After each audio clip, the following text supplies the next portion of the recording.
പ്രിയമുള്ള കൂട്ടുകാരി, കാലം കടലായി രൂപം കൊള്ളവേ തീരം തേടി നാം വഴിപിരിഞ്ഞോ? കാനന നടുവിൽ നാം നിന്നിരുന്നോ? ഇരുൾ മൂടിയ നിശബ്ദതയിലേതോ അപരിചിതരെപ്പോലെ. മറവിക്കൊപ്പം പോകാൻ മടിച്ചു മനസ്സിൻ മടിയിൽ ഉറങ്ങിയ മലർമണമുള്ള നമ്മുടെ സ്മരണകളെ മനോഹര മാല്യം തീർത്തു ഞാനാ തീരത്തു നിന്നെയും കാത്തു നിന്നിരുന്നു. തനിച്ച് അല്ല, കൂട്ടിന് നിന്നോർമ്മ കൂടെ നിന്നു.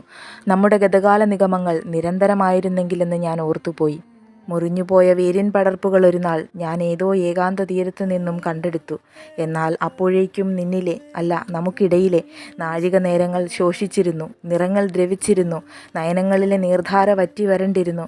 ഭാവങ്ങളേതോ ഭയമുളവാക്കി. രൂപങ്ങളേതോ ഭൂതങ്ങളായി. എന്തിനാണ് കാലം ബന്ധത്തിൻ വേരടർത്തിയത്? നിന്നെ മറ്റാരോ എന്ന പോലെ മാറ്റുവാനോ? അതോ എന്നെയോ? പരിധിയില്ലാത്ത പരിഭവങ്ങൾ പുലമ്പി ഞാനാ തീരത്തലഞ്ഞു. കൂടെ നീയുണ്ടെന്ന് കരുതി ഞാൻ പിന്തിരിഞ്ഞു നോക്കവേ കാൽപ്പാടു മാത്രം. അതെ, ഞാൻ നടന്ന സ്വർണ്ണ മണലിനുമീതെ തനിച്ച് എൻ്റെ കാൽപ്പാടു മാത്രം അവശേഷിച്ചു. നീ ഏതോ അകലങ്ങളിലേക്ക് എന്നേ മറഞ്ഞിരുന്നു. വിജനമാവീതിയിൽ വീശുന്ന ശോകമാം കാറ്റിൽ ഭാരമില്ലാതെ ഞാൻ പറന്നു, എൻ നെഞ്ചോട് നിന്നോർമ്മ ചേർത്ത് വെച്ച്.